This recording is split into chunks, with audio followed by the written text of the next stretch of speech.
This is a story about Abraham Lincoln, that's me, and about some of my friends back in New Salem, Illinois, who helped me make up my mind about what I'd make of myself. I'm sure you've all seen a penny. That's my likeness on the head side of it. Nicest thing that ever happened to me, knowing I'd be around when a man was down to his last red cent. That engraving was made when I was much older than I am now, in this story, I mean. Taken about the time I was the 16th President of the United States. What with the Civil War, emancipating the slaves and all, people have made statues of me, put my picture on postage stamps, even sang songs about me.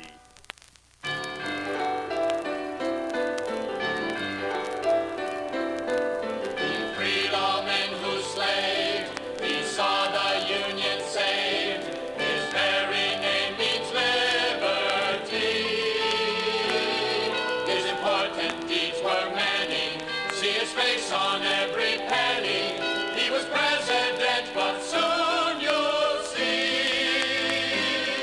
Underneath, I'm still the same old me,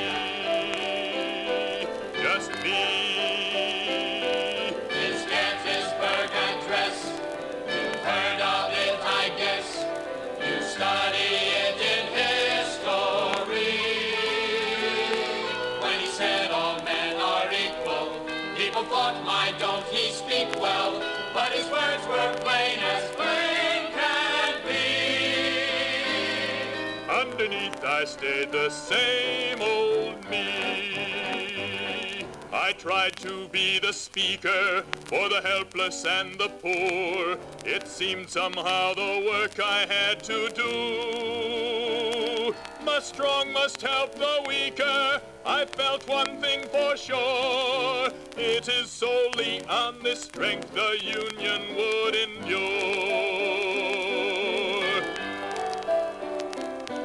His face will long be known. You'll see him carved in stone when you're in Washington, D.C. For he did all that he could there in the name of brotherhood there, and he gave our people dignity. Underneath he stayed the same old, not the Hall of Fame old, just plain aged the name only.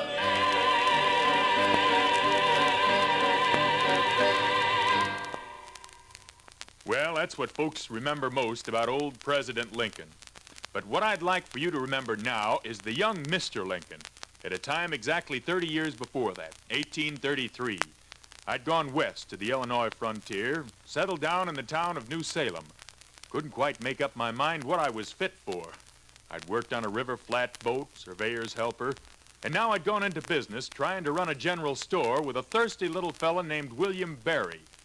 Bill and I didn't make out too well in that store. In no time at all, we was flat, busted, broke. Didn't have a dime.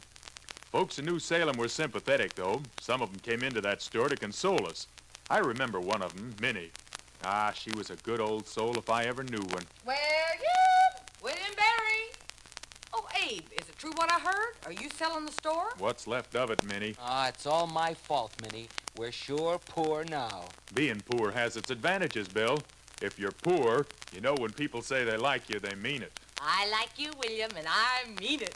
Bosh, how could anybody like me after what I done? Don't take it so hard, Bill. Maybe if I'd spent less time reading law books and more time in the store, things No, Minnie, it's all my doing. You see that barrel? You see that? Well, I drank every drop of it. You're just bragging. No, Minnie, sure as you're alive. That barrel was full of Applejack when I begun and full of air when I got through. I just couldn't resist it. No willpower. But plenty of stomach power, and you're such a little fella, too. Well, the sun is shining. Nobody seems to be mad at anybody. You're full of Applejack, so what's there to be so sad about? Cheer up, cheer up, cheer up, cheer up, I heard from a bird. Cheer up, cheer up, cheer up, cheer up, he gave me his word. Smile at the mess you're in.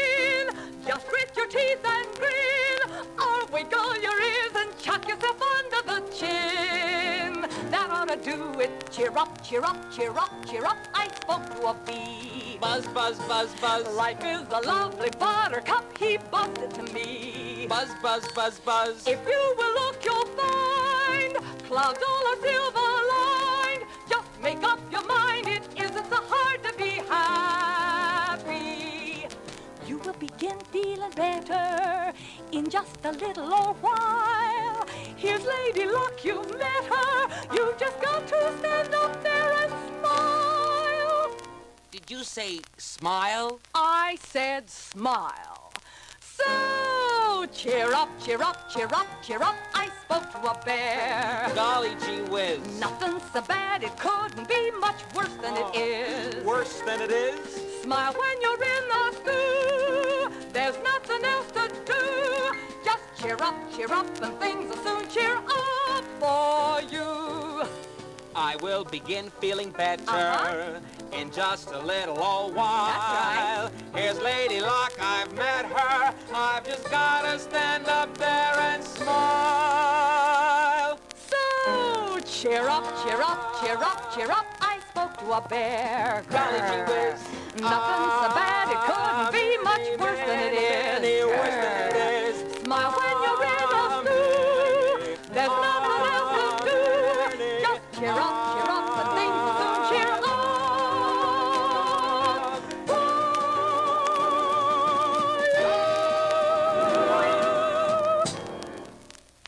Now, across the road from our store was the Rutledge Tavern. A lot of people stopped there whilst traveling through the state. Long about this time, Miss Ann Rutledge, whose father owned the mill and tavern, came hurrying across the road, calling out my name. My, she did seem excited about something, but I was too concerned with my own troubles to hardly hear what she was saying. Mr. Lincoln? Mr. Lincoln! I have good news. Howdy, Ann.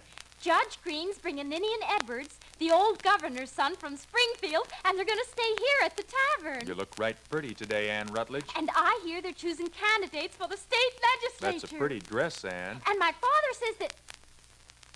Oh, do you think so, Abe? It matches the color in your cheeks. Abe Lincoln, you're a caution. Here I've been trying to tell you there's talk of nominating you for Salem Assemblyman, and all you can do is talk about the color of my dress. Well, it's a mighty pretty dress. Oh, Abe, you're in an awful state. You just can't seem to put your mind to anything. But I think I know Know what? what you're needing to perk you up. Nothing could perk me up. I feel lower than a catfish in a muddy creek. The dance tonight. Quilton Bee always ends with a dance, and you should come and get your mind off your troubles. We never see you at any of our sociables. Well, I don't know.